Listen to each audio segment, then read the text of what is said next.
Washington کے ماہرین مانتے ہیں کہ پاکستانی جمہوریت ابھی اپنے ابتدائی مراحل طے کر رہی ہے، مگر ملک کی 62 سالہ تاریخ میں فوجی حکمرانوں کے آنے اور ایوان اقتدار میں جم جانے کے عوام پھر بھی عادی نہیں ہوئے، اور اب کی بار جمہوریت کو کمزور کرنے والا کوئی اور فیصلہ قبول نہیں کیا جائے گا۔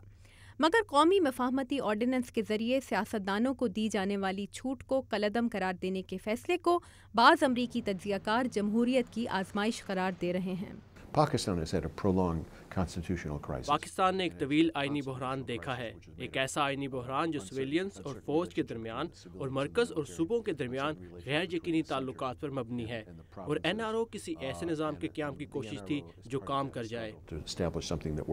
پاکستانی دفاعی امور کے ماہر اکرام سہگل NRO کو کالا قانون قرار دیتے ہیں جو پہلے ہی غیر آئینی تھا۔ ان کا کہنا ہے کہ دنیا کے کسی اور ملک میں کبھی بدعنوانی کرنے والوں کو ایسا قانونی تحفظ نہیں دیا گیا جس کی مثال پاکستان میں قائم کی گئی تھی، مگر NRO کو کالعدم قرار دے کر عدلیہ نے پاکستان میں آئین کی حکمرانی کی طرف ایک اہم قدم اٹھایا ہے۔ میں سمجھتا ہوں کہ یہ بہت بڑا سٹیپ ہے، giant step for constitutional authority in Pakistan, اور میں سمجھتا ہوں اس طرح سے آپ اگر دیکھیں سپریم کورٹ نے بہت ایک اہم فیصلہ لیا ہے کہ یہ دکھایا ہے دنیا کو کہ ان کی کتنی انڈیپینڈنس ہے۔ آخر یہ سپریم کورٹ وہی سپریم کورٹ ہے جو جس آدمی نے NRO لگایا تھا اسی سپریم کورٹ کو ڈسمس کیا تھا، اور سپریم کورٹ نے یہ ثابت کر دیا ہے کہ there is something known as justice in Pakistan. مگر NRO کو کالعدم قرار دینے کے فیصلے کو عدلیہ کی آزادی کی جانب قدم قرار دینے والوں میں صرف غیر جانبدار مبصرین ہی نہیں بلکہ وہ لوگ بھی شامل ہیں جو پاکستان کے سابق حکمران صدر پرویز مشرف کے خیر خواہ سمجھے جاتے ہیں۔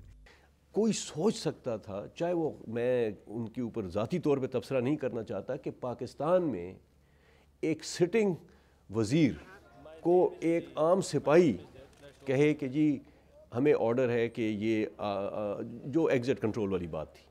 دیکھیے یہ میں سمجھتا ہوں ایک ہمارے لیے خوشی کا مقام ہے کہ ہم جتنی اس پہ خوشی کریں، میں یہ نہیں کہتا کہ وہ ٹھیک تھا غلط تھا، لیکن دس از دا رول آف لا۔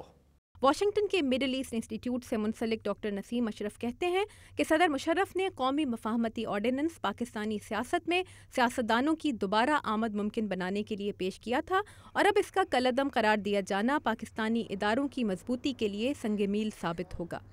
دیکھیے مشرف صاحب نے جب یہ لا بنایا تھا تو ان کی جو نیت تھی اور ان کا جو گول تھا وہ یہ تھا کہ نیشنل ریکنسیلیشن ہو، ایک نئے آغاز ہونی چاہیے پالیٹکس کی، پیچھے پاسٹ کو بھول جائیے۔ Now supreme court has acted upon that, جو ان کا حق ہے۔